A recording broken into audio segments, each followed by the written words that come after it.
Hello and welcome to Mystica TV, the channel about healing knowledge, interviewing high-vibe personalities. In our new series in English language, we have a very special guest today. As clinical anthropologist, he connected neuroscience with the legacy of some of the oldest and healthiest cultures that are left on this planet. For almost half a century, he has studied the medicine traditions of the Americas. And he spent 25 years with shamans of the Amazon in Peru, exploring their knowledge and wisdom. He is well known as the founder of the Four Winds Society and the Light Body School. And out of several books that he wrote, 15 of them became international bestsellers. So it is a great honor for us to welcome him here at Mystica TV, Dr. Alberto Villoldo.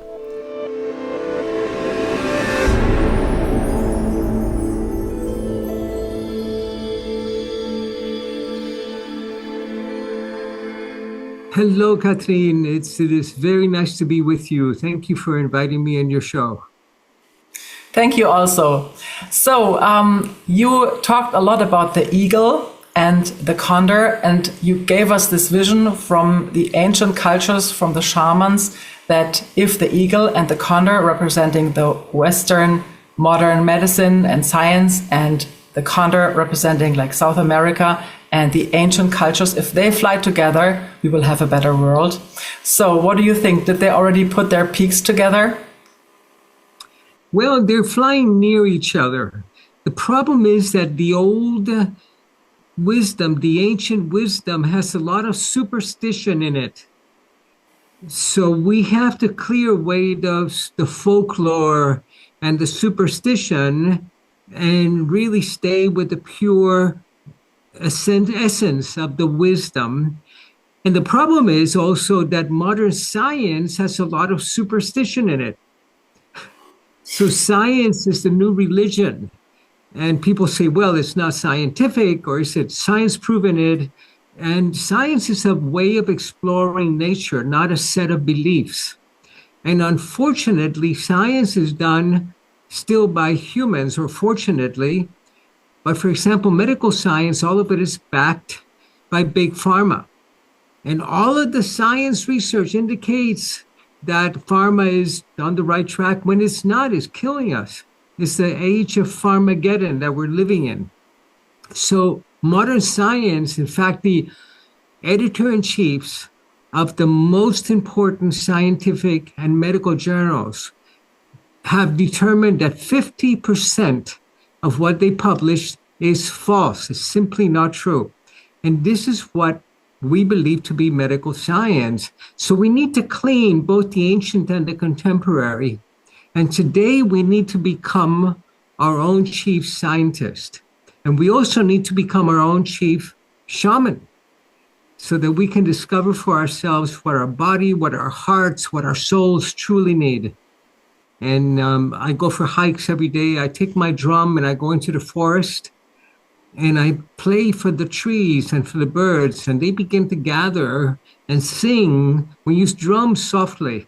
See, people think that you have to beat the drum when you really have to, in a way, almost make love to the drum and gently, and then all of nature begins to sing along with you. Or I'll take my rattle and I will find my own rhythm with the rhythm of nature. But today, our rhythm is set by our electronic devices and by driving to work and we have forgotten how to connect to the rhythms of nature. And this is what keeps us healthy. So here in Germany, we go through quite a challenging time. A lot of people feel they have brain fog, they forget things, they're not really able to concentrate well as they're used to. And let's imagine that a German-speaking person is coming down to the place where you were at in Peru, at the rainforest, and meeting a shaman sitting down at the red light of the fire and talking. What do you think? Would you estimate how and what would the shaman talk, or what would he say? The first thing they would say would be, Guten Morgen. How are you? Who are you? And what are you doing here? And in fact, when people call my telephone, I have a recording. I don't answer the telephone because I'm usually writing, but I have a recording that says, "Who are you and what do you want?" And if you can answer these two questions, who are you and what do you want? I'm happy to call you back. And that's the first thing the shaman would ask. Who are you? Do you know who you are? And what do you want? What do you want in your life? What do you want out of your life journey? Do you want to pay your rent? Do you want to pay for your new car? Do you want to get your children to? Of course, those are important. What do you really want? What does your heart and your soul long for? So who are you? What do you want? Are the two important questions. Actually, there are really three. Who are you? Where do you come from? And where are you going? And these are the three important questions that any spiritual guide or shaman or teacher should be asking us. So when you look over to Germany from all the way on the other side of the globe from Chile, what is your perspective on here, on the center of Europe, on our challenge and our also great responsibility that we are in? We have a beautiful nature here too, but big trees are being cut off and people are mourning, but they feel like they cannot do anything about it. So it's very easy to talk about it, but it's very difficult. It seems very difficult in a bureaucratic country to do something against that. Do you have any idea? The problem is that the nature inside of us is also being cut down.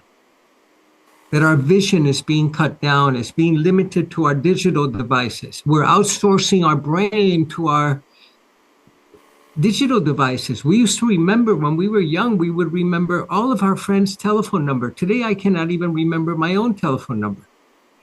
So that we have been hijacked. Our digital devices are hijacking our biology. And it's not only what's happening in the government or socially or culturally in Germany, it's what's happening with our relationship with nature globally. So this is what but what you have in Germany is you have great, great poets like Rilke.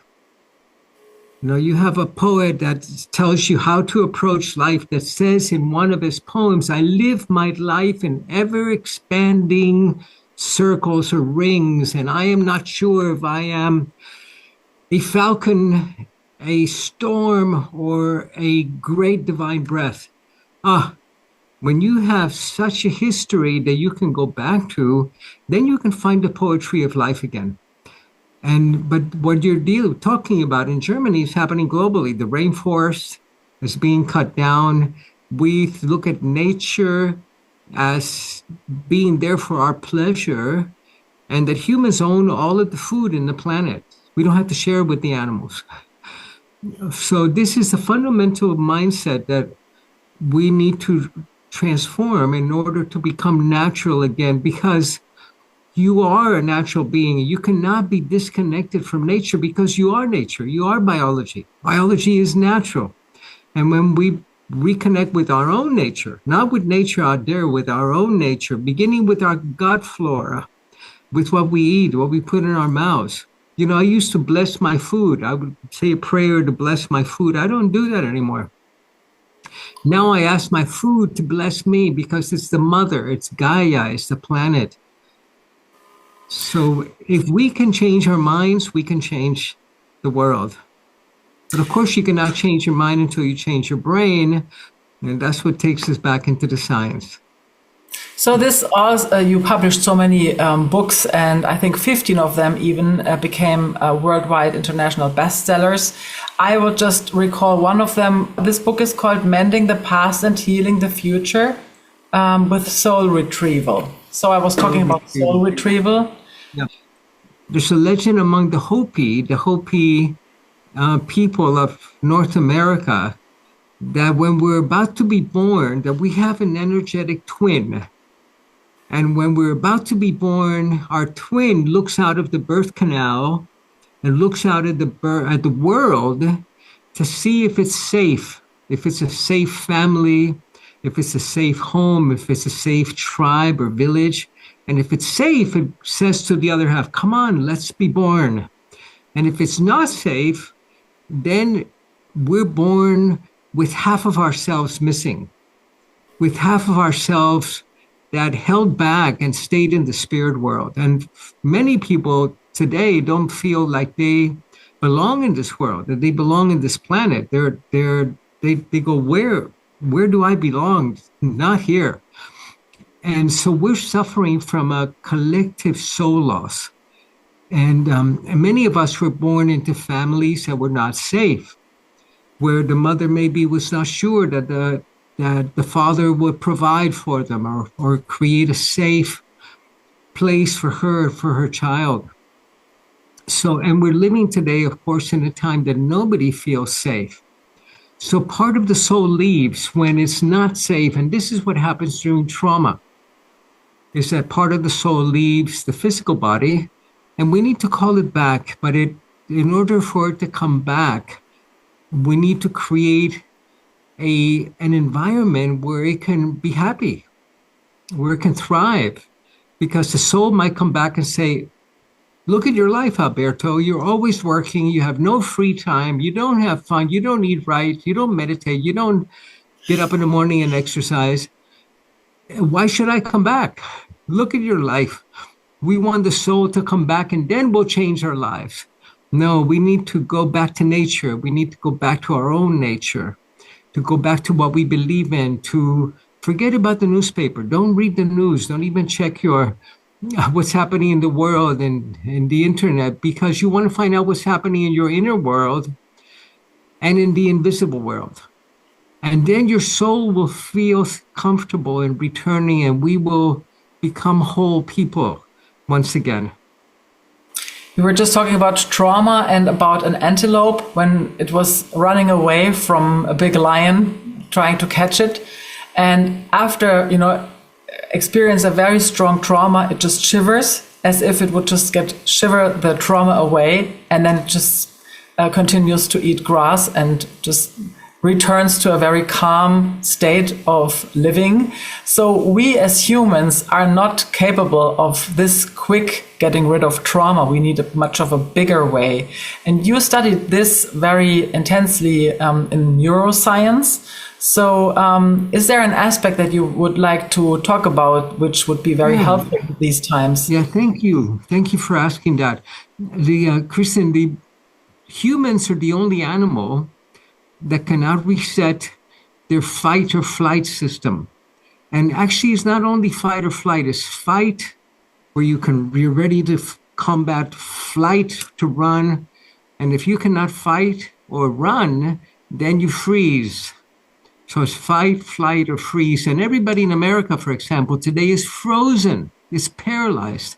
And when you are stuck, when you're not able to shiver off the trauma, then everything is frozen. Your emotions, your feelings, your mind, your immune system, and you don't heal, you don't repair. So we're suffering collectively from this. But the human animal is the only animal whose brain is so complex that we cannot reset our own fight or flight system. And many of us have been in fight or flight, scared to be in the world and hiding since we were born, because we were born into a family or world that did not feel safe. And remember that we're all the children and grandchildren of war in Central Europe and the Americas. And so we need to find a way to reset our fight or flight system. And the ancients knew how to do this. We don't know how to do it in medicine. But the shamans and the yogis and the practitioners, spiritual practices, the very first step, the object of meditation, the very first goal is to find inner peace, to reset your fight or flight system. And then you stop producing the brain chemicals, the stress hormones like cortisol and adrenaline that destroy the brain. They destroy a center in the brain called the hippocampus, which is where we encode memories, where we put memories away. And you see when the center is destroyed or affected, how you begin to get the dementias. We know many old people that remember the songs that were popular 50 years ago, but they don't remember what they had for lunch yesterday. So short-term memory is gone. We get dementia, we get Alzheimer's, we get, in the Amazon, when I was working in the Amazon years ago, I observed that Alzheimer's and dementia was non-existent. Nobody had it. But today in Germany, one of two people, one out of two people is going to have diagnosable Alzheimer's at the age of 85. And all of us are going to live to be 100. So we not only want to prevent these devastating conditions, but we want to upgrade our brains so that we can have an experience of co-creating the world with spirit. And we cannot do that if our brains are broken. I found that so inspiring in your book, Power Up Your Brain, that I was reading with a friend several years ago. And you suggested what to do exactly in this question that you just mentioned. Upgrade the brain and then detoxify the brain. So we took all those substances that you requested or that you suggested, like MSM, alpha-lipoic acid, and also omega-3. And it was very intense for me. I remember I was really kind of falling or having to lie down on the earth at the campus of my school, my kids' school, because it was so strong for my body. The whole metabolism changed and had to switch, and I was really forced to lie down on the earth. So it was a big shift for my system, and I discovered from my own experience how much it forces me to get back to the touch to earth.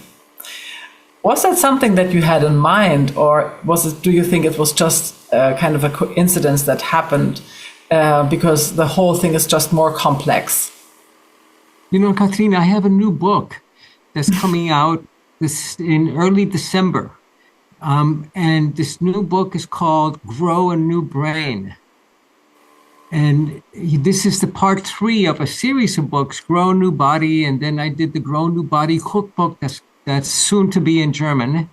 And then Grow a New Brain, because we grow a new body every 7 years, but we grow a new brain every 20 days. And if you can give your brain what it needs to grow a healthy new brain, it's extraordinary what happens.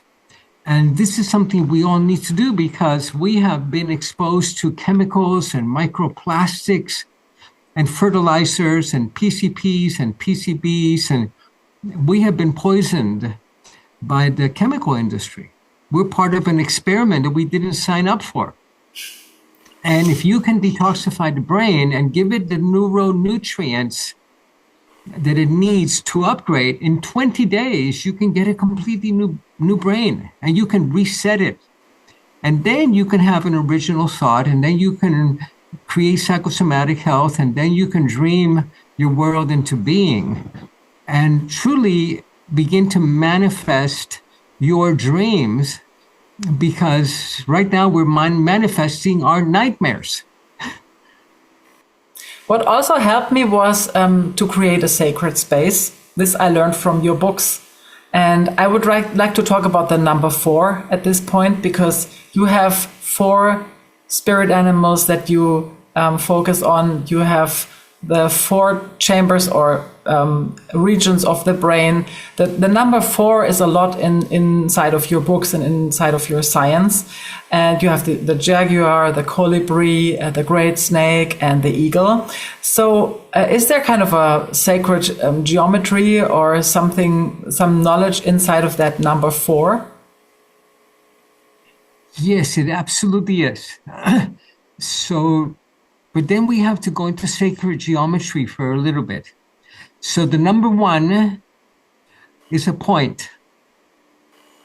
If you have 2 points, that's the number 2, and then you have a straight line.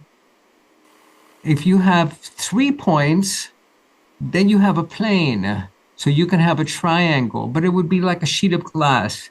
If you have 4 points, you have reality. So reality is expressed with these four, with the number four, through the number four, and the sacred geometries rely very heavily on the number four to give depth, to create three-dimensional reality. You cannot create three-dimensional space with only 3 points. You only create two-dimensional space. When I open a sacred space, I say thank you to all the winds, the four winds, and that is the society you call, then to Father Heaven and to Mother Earth. So maybe you could talk to us a little bit about this four wind society that you founded and what it is about. Well, see, the number four, when you get to four, you get to space-time and you get to quantum physics. And number three, you still have Newtonian physics operating. When you get to number four, when you get to the ego, suddenly you're able to rise above all of the creation, and then you have the quantum soup or the quantum entanglement that we're all living in that says that we're all interconnected, that there's no separation, that space and time are flexible and bendable. But to do that, the ancients discovered that they had to connect with the attributes of each one of these numbers. Number one was the serpent, and they call it the serpent energy. It's the serpent of the Kundalini, and it's the serpent that was a protector of the fruit of the tree of knowledge, the tree of knowledge in our mythology. Extraordinary. The goddesses always had serpents wrapped around their arms. So the serpent was the one. The jaguar was number two, represented the qualities of the lion. The jaguar was the one that was not afraid to venture into the dark, into the depths of the rainforest, and that could teach us how to live with fearlessness, even in times of great fear like we're living in right now. And then the hummingbird was the third one. And the hummingbird taught us the great journey. You know, the hummingbirds, I know you don't have them in Germany, but there you have to work with the owl, for example, or the falcon. The hummingbird migrates from Brazil all the way to Canada. And they don't have enough wings they're not supposed to be able to fly, but they go on the great journey. And then the hummingbird invites us, the medicine of the hummingbird is to go on your own heroic journey. No matter if you don't have enough wings or enough time or enough money or enough courage, you say yes. You say yes to your calling. And then Spirit gives you everything you need. But you cannot wait for Spirit to give you everything you need for you to say yes. Once you say yes, you're provided with everything. You know, there's a story that the Kabbalists have about when the Israelites left Egypt. They were slaves in Egypt, exploited horrible conditions, and they left Egypt and they came to the Red Sea. And they had the Egyptian armies behind them. And they knew that the seas would part for them, but they didn't wait for the seas to part. They started walking in, and they say that only when the water was at the level of their nose did the seas part. And that's what hummingbird medicine is about. But, you know, today in the West, we don't want to get into the water. We test it with our foot. Is it too cold? Is there somebody with a warm towel on the other side before the waters part? So yeah, it's easier to sit with a mobile phone on the couch and watch it. I think this is a big subject for our youngsters. What does that do with our brain, and what does that do with our collective spirit if we approach the world through a screen? You know, they said something similar about the first book presses. When the first books started coming out, people were saying, nobody's going into nature anymore. Everybody's reading these books about nature instead of going into nature. So we're in the midst of a tremendous technological change. And we can complain as much as we want about the kids being attached to their books and their notebooks and people texting to each other instead of talking. But we're in the middle of a revolution, of an extraordinary revolution. And it's happening. Let me take you to the big eagle picture. Okay? It's happening during an extinction event. And there have been 5 extinction events in the history of life and the planet. The last one was 65 million years ago. The one we're in began about 10 years ago. And this is all the indigenous prophecies for speaking about it. But today, more species are dying off than in any previous extinction event. And this one is human-made. But during extinction events, nature steps off the brake and steps on the evolutionary accelerator. Evolution is no longer following the laws of Newtonian physics, it's beginning to follow the laws of quantum physics, taking quantum leaps. We're in the middle of an extraordinary extinction event where nature favors wisdom over technology. It favors intelligence, but not necessarily technology. But we need to be part of this revolution. What's been happening in the last 50 years is that the human brain has shrunk by 10%. It's getting smarter. But at the same time, it's getting smaller, but it's getting smarter. And part of it is our engagement with technology. But right now, we're being invited to take a quantum leap to become a new human that the shamans call Homo luminous. Not Homo sapiens, not thinking human only, but Homo luminous. And if we can do that, we will develop a body, we will grow a new body that ages and heals and dies differently, that can use technology, but has not been taken over by technology. And during extinction events, there are always mass die-offs. And we see this happening. In America, 80% of the population is obese and is diabetic, 80%. So the mass die-off is happening right now. And we're going through that critical time of transition. And if we can make it, we'll become that new human that will use technology for the benefit of the planet and each other and all creatures, but not be exploited by technology. Yeah. So we have to simply learn how to adapt. Adaptation is essential. That's why you founded with your wife together the Light Body School. I'm very interested in to hear what this Light Body School is about, because I think it summarizes a lot what you also brought out in books like this. The Enlightenment Within Us, for example, a German translation of one of your books, or also the 4 Insights, and so many things that you published within the last, let's say, 40, 50 years, which is really amazing what you brought out into this world. So could you tell us, what are you doing at that Light Body School? Well, today our medicine is focused on the biology and the physical. But there's an energetic component. We have an energy field that surrounds the physical body. And that energy field has dark spots in it. It has what they call in China stale qi, or qi energy that is dark, that needs to be cleared and upgraded.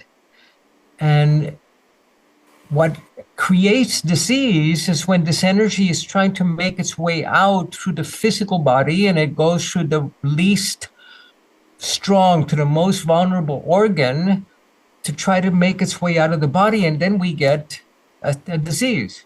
So it's so much easier to clear these energy imprints directly through a chakra than to have it go out through one of your organs. And if you upgrade the quality of the energy field, removing these imprints for disease, then you don't have to get sick. Then you create health. In fact, we train our students that illnesses do not exist. Sick people exist, but illnesses do not. And that disease, if you can create the conditions for health through your diet and through upgrading your energy field, then disease goes away by itself, or it never appears in your body.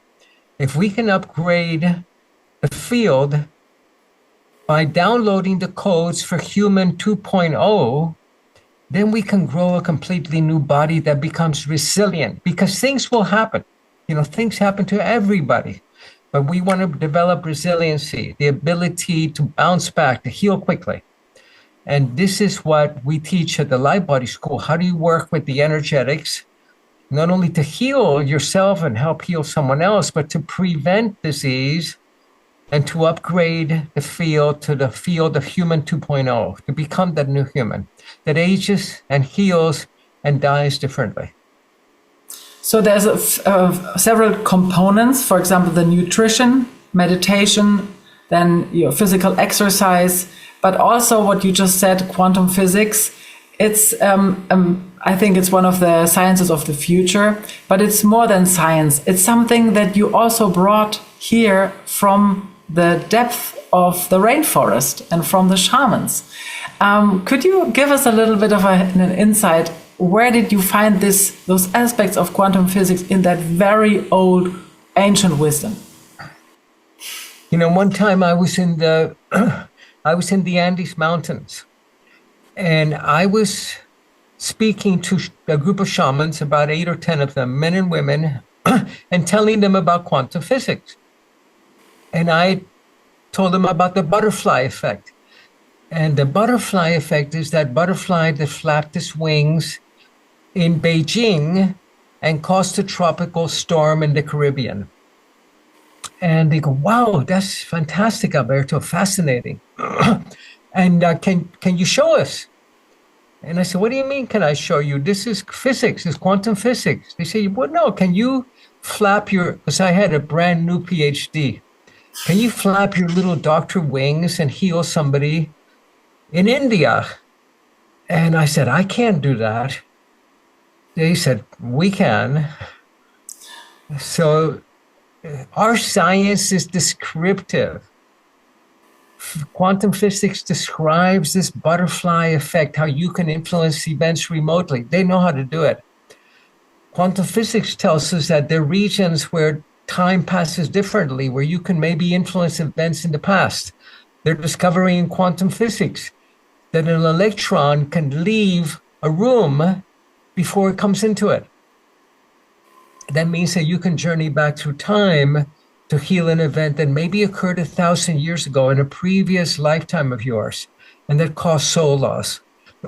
Or that you can journey to the future to find a future healed state and anchor that in your timeline, select it out of the many possibilities. And it can begin to reach back like a giant hand and take you to that future healed state. So this is what I learned from the shamans, that they were practitioners of quantum physics. They knew how to do it, not only how to describe it. So we're now at this big point at the turning of the ages. A lot of things kind of round up and end, and new things are rising. But a lot of people are, as we just also said, in fear and don't know what to do.